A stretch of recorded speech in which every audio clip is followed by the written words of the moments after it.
കരൂരിലെ ദുരന്തത്തിൽ മരണപ്പെട്ടവരുടെ എണ്ണം 39. അതിൽ ഗർഭിണികളും കുട്ടികളും അടങ്ങുന്നവരുമുണ്ട് എന്നുള്ളതാണ് ഏറെ വേദനാജനകമായ വസ്തുത. ഇപ്പോൾ നിലവിൽ ഇത്തരത്തിൽ മരിച്ചവരുടെ കുടുംബങ്ങൾക്ക് വിജയ് ധനസഹായം പ്രഖ്യാപിച്ചിട്ടുണ്ട്. അതോടൊപ്പം തന്നെ ഏത് രീതിയിലുള്ള തുടർ നടപടികൾ ഉണ്ടാകും എന്നുള്ളതും ആകാംക്ഷയോടെ നോക്കിക്കാണുകയാണ്. അരുൺ ആലത്തൂരിലേക്ക് പോകുന്നു.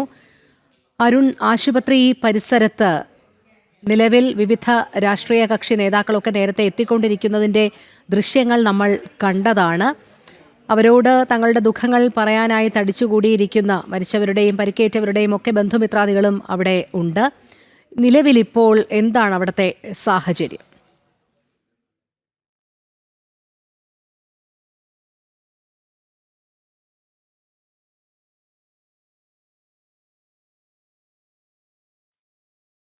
അരുണിലേക്ക് എത്താം. രാജ്യത്തെ നടുക്കിയ ദുരന്തമാണ് കരൂരിൽ ഉണ്ടായിരിക്കുന്നത്.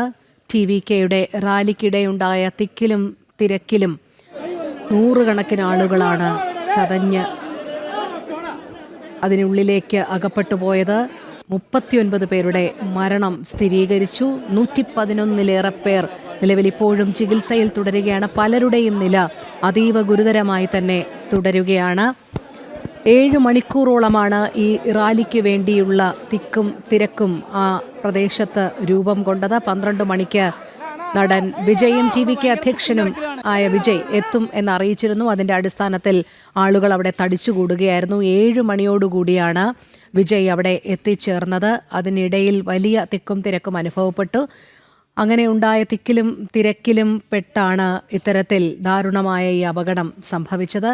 അതിനുശേഷം രക്ഷാപ്രവർത്തനത്തിന് പോലും വലിയ രീതിയിലുള്ളൊരു കാലതാമസം നേരിട്ടു. കാരണം ഈ ആൾക്കൂട്ടത്തിനിടയിലേക്ക് ആംബുലൻസിന് കടന്നെത്താനും തിരികെ പോകാനുമൊക്കെ വലിയ കാലതാമസം നേരിട്ടു എന്നാണ് മനസ്സിലാക്കാൻ കഴിയുന്നത്.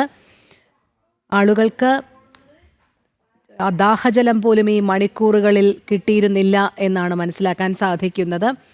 നമ്മുടെ പ്രതിനിധികൾ ചേരുന്നുണ്ട്.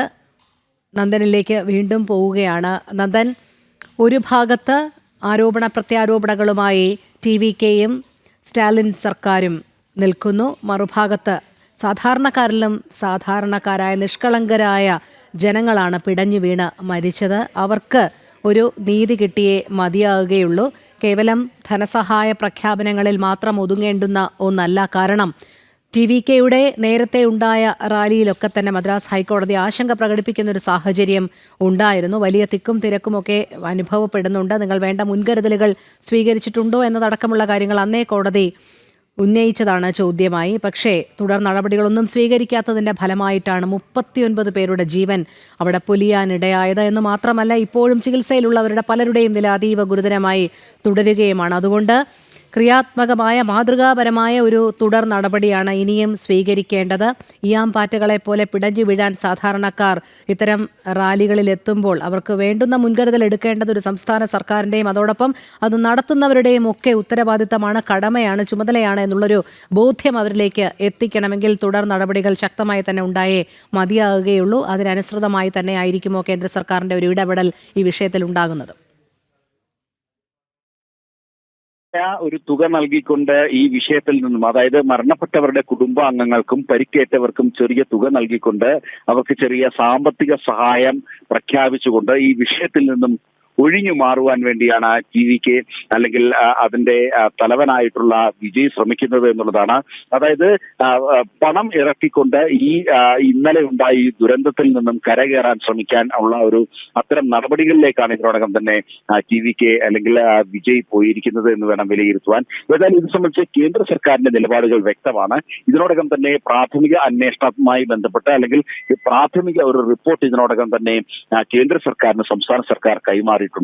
ഈ റിപ്പോർട്ടിൽ പൂർണ്ണമായും പോലീസിനെ വെള്ളപൂശുന്ന തരത്തിലുള്ള റിപ്പോർട്ടാണ് ലഭ്യമായിരിക്കുന്നത് എന്നുള്ള സൂചനകളാണ് ഇപ്പോൾ നമുക്ക് ലഭിക്കുന്നത്.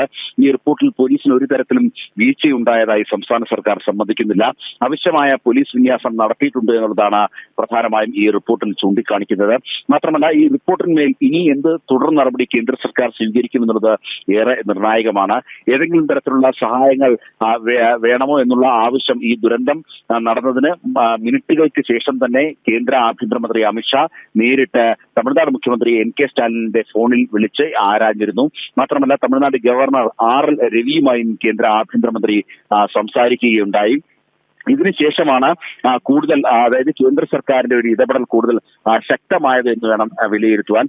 ഇതുമായി ബന്ധപ്പെട്ട് കേന്ദ്ര സർക്കാരിന്റെ നിലപാട് വളരെ വ്യക്തമാണ്. കുറ്റക്കാരാരാണെങ്കിലും അവർ ശിക്ഷിക്കപ്പെടണം. ഈ ഒരു വിഷയവുമായി ബന്ധപ്പെട്ട് കരൂരിൽ നടന്ന ഈ ഒരു അപകടവുമായി ബന്ധപ്പെട്ട് ആരാണ് യഥാർത്ഥ കുറ്റക്കാർ എന്നുള്ളത് കണ്ടെത്തണം എന്നുള്ളത് തന്നെയാണ് കേന്ദ്ര സർക്കാർ മുന്നോട്ട് വെക്കുന്നത്. സംസ്ഥാന സർക്കാർ ഈ ഒരു വിഷയത്തിൽ ഏതു തരത്തിൽ സഹകരിക്കും എന്നുള്ളത് നിർണായകമാണ്. കാരണം ഇതിനോടകം തന്നെ ഒരു ആരോപണം ഉയർന്നു കഴിഞ്ഞു. വിജയിയെ സംരക്ഷിക്കുവാനുള്ള നീക്കത്തിലേക്കാണ് തമിഴ്നാട് സർക്കാർ കടന്നിരിക്കുന്നത് എന്നുള്ളതാണ്. ഇതിൽ പ്രധാനമായും അതിന് ഉദാഹരണമായി ചൂണ്ടിക്കാണിക്കുന്നത് പ്രധാനപ്പെട്ട നേതാക്കളെയൊക്കെ തന്നെ ഒഴിവാക്കി സാധാരണക്കാരായിട്ടുള്ള സാധാരണ പ്രാദേശിക നേതാക്കൾക്ക് മേലാണ് ഇപ്പോൾ പോലീസ് കേസ് ചുമത്തിയിരിക്കുന്നത്. പ്രധാനപ്പെട്ട ഈ TVKയുടെ പ്രധാന നേതാക്കളെയൊക്കെ തന്നെ പൂർണ്ണമായും കേസിൽ നിന്നും ഒഴിവാക്കി എന്നുള്ളതാണ് പ്രധാനമായും ഇവിടെ ചൂണ്ടിക്കാണിക്കപ്പെട്ടത്. അതുകൊണ്ട് തന്നെ സർക്കാർ ഇവരെ വിജയിയെയും അതേപോലെ തന്നെ TVKയും ഒക്കെ തന്നെ സംരക്ഷിക്കുവാൻ ശ്രമിക്കുന്നു എന്നുള്ള ആരോപണങ്ങൾ ഇതിനോടകം തന്നെ ഉയർന്നു കഴിഞ്ഞു. മാത്രമല്ല ഇതുമായി ബന്ധപ്പെട്ട വിജയും വിജയിയുടെ പാർട്ടിയും സർക്കാരും തമ്മിലുള്ള ഒരു ഒത്തുകളി ഇവിടെ നടക്കുന്നു എന്നുള്ള ആരോപണങ്ങളും BJP ഉയർത്തുന്നുണ്ട്. കാരണം ഈ 10,000 പേർ പങ്കെടുക്കുന്ന ഒരു പരിപാടിയിലേക്ക് ഏതാണ്ട് അതിൽ കൂടുതൽ ആൾക്കാർ എത്തിയപ്പോൾ സർക്കാരിന് കൃത്യമായി ഇടപെടാൻ സാധിക്കുന്ന ഒരു സന്ദർഭമുണ്ടായിരുന്നു. പോലീസിന് കൃത്യമായി അവിടെ ഇടപെടാമായിരുന്നു. എന്നാൽ പോലീസ് വളരെ നിഷ്ക്രിയമായി അവിടെ നോക്കി നിൽക്കുന്ന ഒരു സാഹചര്യമായിരുന്നു ഉണ്ടായിരുന്നത്. പോലീസ് മേധാവി വ്യക്തമാക്കിയതനുസരിച്ച് ഏതാണ്ട് 500-ലധികം പോലീസുകാരെ ഈ ഒരു പരിപാടിക്ക് വേണ്ടി വിന്യസിച്ചിരുന്നു എന്നുള്ളതാണ് പോലീസ് മേധാവി അവകാശപ്പെടുന്നത്. എന്നാൽ ദൃശ്യങ്ങൾ പരിശോധിക്കുമ്പോൾ അത്രമാത്രം പോലീസ് ആ സ്ഥലത്തുണ്ടായിരുന്നില്ല എന്നുള്ളത് വ്യക്തമാകുന്നുണ്ട്. പോലീസ് മേധാവിയുടെ ഭാഗത്തുനിന്നും പോലീസിനെ വെള്ളപൂശുന്ന തരത്തിലുള്ള പ്രതികരണമാണ് ഉണ്ടായത് എന്ന് അതിൽ നിന്നും തന്നെ വ്യക്തമാകുന്നതാണ്. ഏതായാലും പോലീസിന്റെ ഭാഗത്തുനിന്നും കൃത്യമായ അനാസ്ഥ തന്നെയാണ് ഇവിടെ ചൂണ്ടിക്കാണിക്കപ്പെടുന്നത്. ഇതുമായി ബന്ധപ്പെട്ട് ഏതെങ്കിലും തരത്തിലുള്ള അല്ലെങ്കിൽ ഇതുമായി ബന്ധപ്പെട്ട് ഏതെങ്കിലും ഒരു ഉദ്യോഗസ്ഥനെതിരെ ഇതുവരെയായിട്ടും നടപടി എടുത്തിട്ടില്ല എന്നുള്ളതും ശ്രദ്ധേയമാണ്. ഉദ്യോഗസ്ഥരെയും പോലീസ് ഉദ്യോഗസ്ഥരെയും ഈ സർക്കാർ സംരക്ഷിക്കുന്നു, തമിഴ്നാട് സർക്കാർ DMK സർക്കാർ സംരക്ഷിക്കുന്നു എന്നുള്ള ആക്ഷേപങ്ങൾ നിലനിൽക്കുന്നു. കാരണം ഈ 10,000 പേർ പങ്കെടുക്കുന്ന ഈ പരിപാടിക്ക് അനുമതി നൽകിയത് തന്നെ പോലീസിന്റെ ഭാഗത്തു നിന്നുമുള്ള ഗുരുതര വീഴ്ചയാണ് എന്നുള്ളതാണ് പ്രധാനമായും വിലയിരുത്തപ്പെടുന്നത്. രഹസ്യാന്വേഷണ വിഭാഗം കൃത്യമായി റിപ്പോർട്ട് നൽകിയിരുന്നു. അവിടെ 10,000 പേർ അല്ല, അതിൽ കൂടുതൽ ആൾക്കാർ ഈ ഒരു യോഗത്തിൽ പങ്കെടുക്കുമെന്ന്. എന്നാൽ അവിടെ കൂടുതൽ ആൾക്കാർ പങ്കെടുക്കുമെന്ന് വ്യക്തമായെങ്കിലും പോലീസിന്റെ ഭാഗത്തു നിന്നും ഒരു തരത്തിലുള്ള നടപടികൾ ഉണ്ടായില്ല എന്നുള്ളതാണ് പ്രധാനമായും ഇവിടെ ചൂണ്ടിക്കാണിക്കപ്പെടുന്നത്. അതായത് രഹസ്യാന്വേഷണ വിഭാഗം കൃത്യമായി തന്നെ ലോക്കൽ പോലീസിന്, പോലീസ് മേധാവിക്ക്, പോലീസ് ഹെഡ്ക്വാർട്ടേഴ്സിന് കൃത്യമായി വിവരം നൽകിയിരുന്നു അവിടെ കൂടുതൽ ആൾക്കാർ പങ്കെടുക്കുമെന്ന്. കാരണം ഇതുമായി ബന്ധപ്പെട്ട് അല്ലെങ്കിൽ അന്നേ ദിവസം ഇന്നലെ തന്നെ വിജയ്ക്ക് മറ്റൊരു പരിപാടി കൂടി ഉണ്ടായിരുന്നു. ആ പരിപാടിയിൽ ഏതാണ്ട് 20,000 ആൾക്കാർ പങ്കെടുക്കുമെന്നുള്ളതായിരുന്നു പറഞ്ഞിരുന്നത്. എന്നാൽ അതിൽ കൂടുതൽ ആൾക്കാർ ആ പരിപാടിയിൽ പങ്കെടുത്തിരുന്നു എന്നുള്ളതാണ് വ്യക്തമായിരുന്നു. ഇത്തരം ഒരു സാഹചര്യത്തിൽ വളരെ കൃത്യമായി തന്നെ ഇതിൽ പോലീസിന്റെ ഭാഗത്തു നിന്നും വീഴ്ച, അതായത് രഹസ്യാന്വേഷണ വിഭാഗത്തിന്റെ റിപ്പോർട്ട് ലഭിച്ചിട്ടും പോലീസ് നടപടിയെടുത്തില്ല, കൂടുതൽ സേനാ വിന്യാസം നടത്തിയില്ല എന്നുള്ളതാണ് പ്രധാനമായും ഇവിടെ ചൂണ്ടിക്കാണിക്കപ്പെടുന്നത്. ഇനി കേന്ദ്ര സർക്കാർ ഈ ഒരു വിഷയത്തിൽ എന്ത് നടപടിയെടുക്കും, അല്ലെങ്കിൽ കേന്ദ്ര സർക്കാരിന്റെ ഭാഗത്തു നിന്നുള്ള നീക്കങ്ങൾ എന്താണ് എന്നുള്ളത് ഏവരും ഉറ്റുനോക്കുന്നുണ്ട്. സ്വാഭാവികമായും ഇത്തരം ഒരു വിഷയത്തിൽ, ഒരു സംസ്ഥാനത്തുണ്ടായ ഒരു വിഷയത്തിൽ കേന്ദ്ര സർക്കാരിന് ഇടപെടുന്നതിന് ചില പരിമിതികളുണ്ട്. സംസ്ഥാന സർക്കാർ നൽകുന്ന റിപ്പോർട്ട് വിശ്വസിക്കുക അല്ലെങ്കിൽ അത് പരിഗണനയ്ക്ക് എടുക്കുക എന്നതിനപ്പുറത്തേക്ക് കേന്ദ്രത്തിന് കൂടുതലായി അവിടേക്ക് നേരിട്ട് ഇടപെടാനുള്ള പരിമിതികൾ നിലനിൽക്കുന്നുണ്ട്. അതേസമയം തന്നെ ഇത്തരം സാഹചര്യത്തിൽ സാധാരണക്കാരാണ് മരണപ്പെട്ടവര്, കൂടുതൽ കുട്ടികളടക്കം അതേപോലെ സ്ത്രീകളടക്കമുള്ളവരാണ് ഈ ഒരു വിഷയത്തിൽ ഇരകളായത്. അതുകൊണ്ട് തന്നെ കേന്ദ്ര സർക്കാർ ഏത് തരത്തിൽ ഇടപെടുമെന്നുള്ളത് ശ്രദ്ധേയമാണ്. അതുതന്നെയാണ് നോക്കിക്കാണേണ്ടിയിരിക്കുന്നത്. മാത്രമല്ല ഈ തമിഴ്നാട്ടിലെ ഈ കരൂരിലുണ്ടായ ദുരന്തത്തെ തുടർന്ന് ഈ TVK അധ്യക്ഷൻ വിജയ് സംസ്ഥാന പര്യടനം നിർത്തിവെച്ചു എന്നുള്ള വിവരങ്ങളും ഇപ്പോൾ ലഭ്യമാകുന്നുണ്ട്. അതേസമയം ഈ ദുരന്തവുമായി ബന്ധപ്പെട്ട് വിജയെ തുടക്കത്തിൽ അറസ്റ്റ് ചെയ്യേണ്ടെന്നാണ് സർക്കാർ നിലപാട്. അതായത് സർക്കാർ പൂർണ്ണമായും വിജയെ സംരക്ഷിക്കുന്ന നിലപാടിലേക്ക് കടന്നിരിക്കുന്നു എന്നുള്ളതാണ് മനസ്സിലാക്കേണ്ടിയിരിക്കുന്നത്. ഇതിനിടെ കരൂർ ദുരന്തത്തിൽ സ്വതന്ത്ര അന്വേഷണം ആവശ്യപ്പെട്ട് മദ്രാസ് ഹൈക്കോടതിയെ സമീപിക്കാൻ TVK തീരുമാനിച്ചു എന്നുള്ള വിവരങ്ങളും ലഭ്യമാകുന്നുണ്ട്. അതായത് ഹൈക്കോടതിയെ സമീപിച്ചുകൊണ്ട് തങ്ങളുടെ ഭാഗം കൂടുതൽ വ്യക്തമാക്കാൻ, അല്ലെങ്കിൽ തങ്ങളുടെ ഭാഗത്ത് യാതൊരുവിധ പിഴവും ഇല്ല എന്ന് വരുത്തി ശ്രമങ്ങളുടെ ഭാഗമായാണ് മദ്രാസ് ഹൈക്കോടതിയെ സമീപിക്കുവാൻ വേണ്ടി ഇപ്പോൾ ടിവിക്ക് തീരുമാനിച്ചിരിക്കുന്നത്. ടിവിക്ക് നേതാക്കളുടെ ഓൺലൈൻ യോഗത്തിലാണ് ഇത് സംബന്ധിച്ചൊരു തീരുമാനമെടുത്തത് എന്നുള്ള വിവരങ്ങളാണ് നമുക്കിപ്പോൾ വ്യക്തമാകുന്നത്. ഇതുമായി ബന്ധപ്പെട്ട് ടിവിക്ക് നേതാക്കൾ രഹസ്യ യോഗങ്ങളും മറ്റും ചേരുന്നുണ്ട്. എങ്ങനെയാണ് ഈ പ്രതിസന്ധിയെ മറികടക്കുക എന്നുള്ള വലിയൊരു ആശങ്ക പാർട്ടിക്കുള്ളിൽ നിലനിൽക്കുന്നുണ്ട്. പാർട്ടി ഇപ്പോൾ ഒരു ബാല്യാവസ്ഥയിലാണ്. ഈ ബാല്യാവസ്ഥയിൽ നിന്നും കടന്നു കയറാൻ കഴിയാത്ത രീതിയിലുള്ള വലിയ പ്രതിസന്ധിയിലേക്ക് ഇപ്പോൾ പാർട്ടി എത്തപ്പെട്ടു എന്നുള്ള ഒരു വിലയിരുത്തലാണ് ഈ ഓൺലൈൻ യോഗത്തിൽ ഉണ്ടായിരിക്കുന്നത്. ഒരുപക്ഷെ ഇതോടുകൂടി ടിവിക്ക് എന്ന പാർട്ടി അസ്തമിക്കാം എന്നുള്ള ചില സൂചനകൾ അല്ലെങ്കിൽ അത്തരം ചില പരാമർശങ്ങൾ ഈ ഓൺലൈൻ യോഗത്തിൽ ഉണ്ടായി.